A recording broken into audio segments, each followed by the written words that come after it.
नमस्कार। जैसा कि आप सब जानते हैं कि मोदी सरकार अपने दूसरे कार्यकाल का अंतिम बजट इस समय पेश कर रही है और ये मोदी सरकार का अंतरिम बजट है। मार्च में किसी भी समय आचार संहिता का ऐलान हो सकता है और चुनाव हो सकते हैं।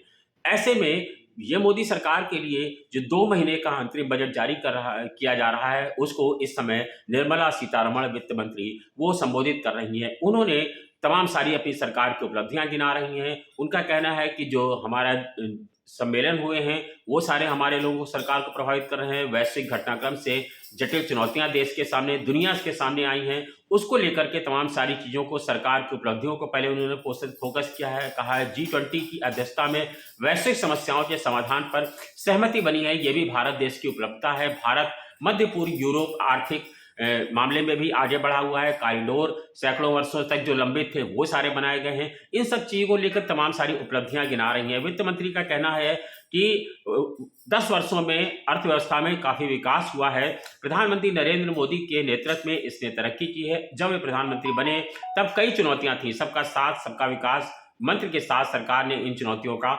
सामना किया है। आपको बता दें कि वित्त मंत्री निर्मला सीतारमण अपना छठा बजट पेश कर रही हैं। मोरारजी देसाई के बाद सीतारमण एक ऐसी वित्त मंत्री होने जा रही हैं जिन्होंने जिन्हें 6 बार लगातार बजट पेश करने का मौका मिला हुआ है। आपको बता दें, वित्त मंत्री निर्मला सीतारमण ने अपने बजट भाषण में जो खास बातें कही, उसमें उन्होंने कहा कि पिछले 10 सालों में हमने सबके लिए आवास, हर घर जल, सबके लिए बैंक खाते, सबके कामों का रिकॉर्ड समय में पूरा किया है। उनका कहना है कि 80 करोड़ लोगों को मुफ्त राशन दिया गया है, अन्नदाताओं की उपज का सही न्यूनतम समर्थन मूल्य दिया गया है, पारदर्शिता के साथ साथ संसाधनों का वितरण किया गया है। हर असमानता दूर करने का प्रयास किया गया है ताकि सामाजिक परिवर्तन लाया जा सके।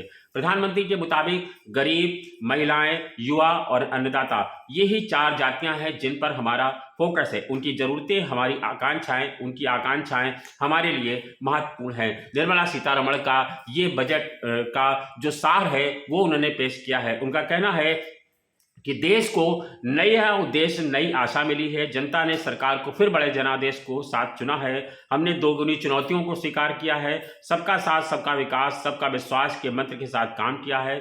हमने सामाजिक और भौगोलिक समावेश के साथ काम किया है। सबका प्रयास के मंत्र के साथ ही हमने कोरोना के दौर का सामना किया है, अमृत काल में प्रवेश किया है। इसके नतीजतन हमारा युवा देश के पास अब बड़ी आकांक्षाएं और बड़ी उम्मीदें हैं। निर्मला सीतारमण ने जब अपना भाषण शुरू किया, उन्होंने कहा कि 10वें वर्ष में अर्थव्यवस्था में काफ़ी विकास हुआ है और प्रधानमंत्री के सामने, जब वो प्रधानमंत्री बने, नरेंद्र मोदी के सामने बहुत सारी चुनौतियां थी जिनको उन्होंने दूर करने का प्रयास किया है। सबका साथ सबका विकास के मंत्र के साथ सरकार ने आगे चल करके जो चुनौतियां थी सबके इस मंत्र को लेकर के, उसको उन्होंने दूर किया है। जन कल्याणकारी योजनाओं के बूते और विकास के बूते हम सब लोगों तक पहुंचे हैं। आपको बता दें कि निर्मला सीतारमण आज जब बजट भाषण पेश करने पहुंची हैं तो तमाम सारी योजनाओं का ऐलान कर रही हैं और आगे आने वाले चीज़ों पर फोकस करें। उनका कहना है अमृत काल के लिए नई आर्थिक नीतियों पर जोर दिया जाएगा। सरकार ऐसी आर्थिक नीतियां अपनाएगी जो विकास की रफ्तार को बढ़ाएंगी। निर्मला सीतारमण अपना भाषण कर रही हैं इस समय। उनका कहना है एमएसएमई सरकार की अहम नीतिगत प्राथमिकता है। रिफॉर्म, परफॉर्म और ट्रांसफॉर्म के सिद्धांत को अनुसरण में सरकार अगली पीढ़ी के सुधार अपने हाथ में लेगी और अमृत काल में जो नई आर्थिक नीतियां पर जोर दिया जाएगा उससे लोगों के विकास पे काम होगा। निर्मला सीतारमण लगातार अपनी उपलब्धियां गिना रही हैं। सीतारमण ने अपने बजट भाषण में आगे संबोधित करते हुए कहा कि हम 2047 के लक्ष्य को लेकर के आगे बढ़ रहे हैं। मोदी सरकार अपना दूसरा कार्यकाल पूरा कर रही है। उन्होंने कहा कि गरीब का कल्याण, देश का कल्याण, हम इस मंत्र के साथ आगे बढ़ रहे हैं। सबका साथ के उद्देश्य के साथ हमने 25 करोड़ लोगों को विविध तरीके की गरीबी से बाहर निकाला है। भारत को 2047 तक विकसित देश बनाने के लिए हम काम कर रहे हैं। उनका कहना है कि औसत आमदनी जो है, वास्तविक आमदनी 50% लोगों की बढ़ी हुई है, महंगाई दर संभली हुई है, परियोजनाएं समय पर पूरी हो रही हैं, लोग अच्छी तरह से रह रहे हैं, अच्छी आमदनी कर रहे हैं, बड़ी योजनाओं को प्रभावी तरीके से और समयबद्ध तरीके से पूरा किया जा रहा है। जीएसटी ने एक देश, एक मार्केट और एक टैक्स की हमारी सरकार की जो मूल अवधारणा है उसको मजबूत किया है। आईएफएससी ने वैश्विक वित्तीय निवेश का रास्ता भी खोला है। निर्मला सीतारमण ने अपने भाषण को पेश करते हुए कहा कि निर्मला पिछले 10 सालों में 30 करोड़ मुद्रा लोन, मुद्रा योजनाएं, ऋण महिला उद्यमियों को दिए गए हैं।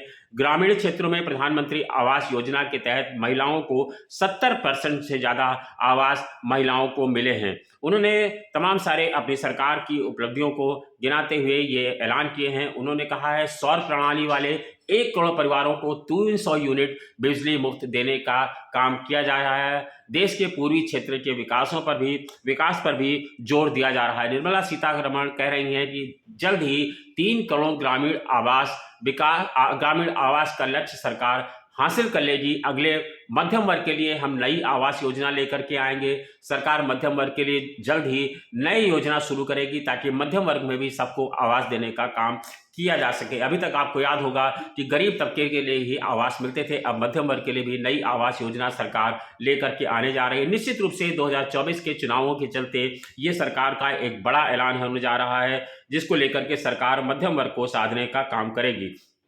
इसके अलावा आपको बता दें, निर्मला सीतारमण ने अपने अंतरिम बजट में कहा है कि हमारी सरकार ने नागरिक प्रथम और न्यूनतम सरकार आधारित अधिकतम शासन दृष्टिकोण के साथ जवाबदेह, जन केंद्रित और विश्वास आधारित प्रशासन प्रदान किया है। सरकार ने कहा कि पिछले 10 सालों में हमने सबको आवास देने का काम किया है और प्रधानमंत्री आवास के तहत सरकार 70% महिलाओं को आवास मिला है।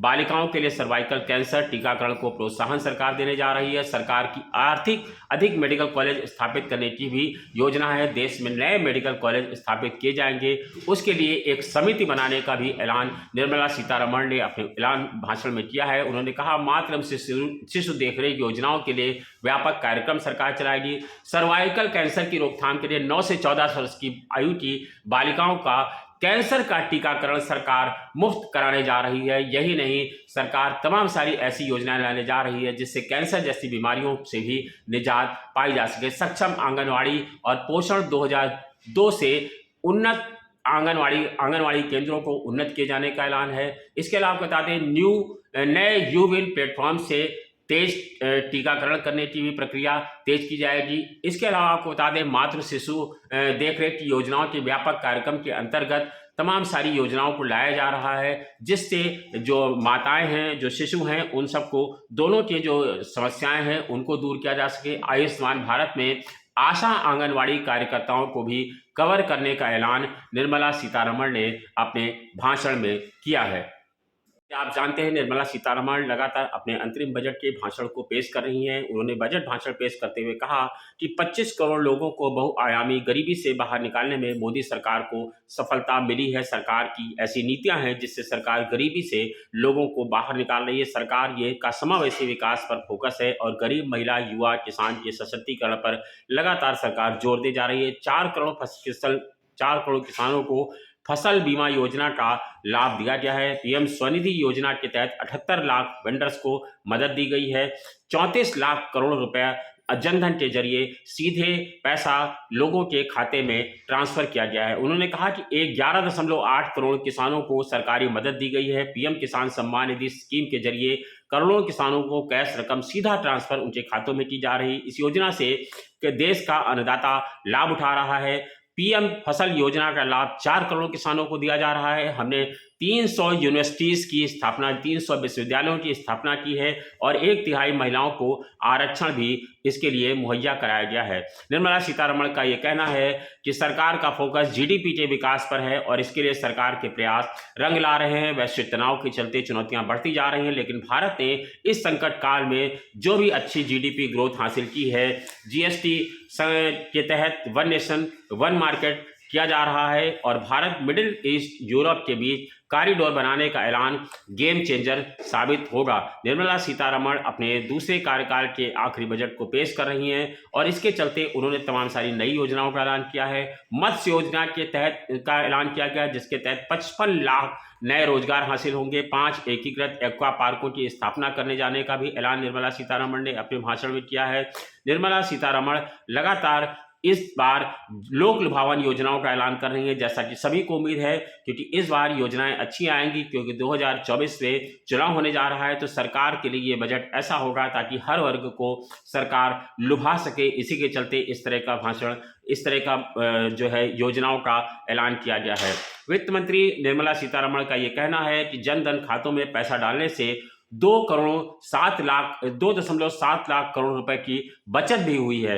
उनका कहना है सरकार का आर्थिक प्रबंधन इस उच्च स्तर का है जिससे देश को नई दिशा और नई उम्मीद मिली हुई है। देश की आर्थिक प्रगति में देश के सभी राज्य और वर्ग सामूहिक रूप से लाभ उठा सके, इसका प्रबंध मोदी सरकार ने अपनी सरकार की नीतियों के तहत किया है। फाइनेंशियल सेक्टर को ज़्यादा मजबूत, ज़्यादा आसानी से संचालन में सक्षम बनाया जा रहा है। देश की महंगाई को लेकर जो कठिन चुनौतियां थी उनको दूर करने का प्रयास किया जा रहा है और महंगाई के आंकड़े जो हैं वो नीचे आए हैं। सरकार का कहना है कि महंगाई कम हुई है।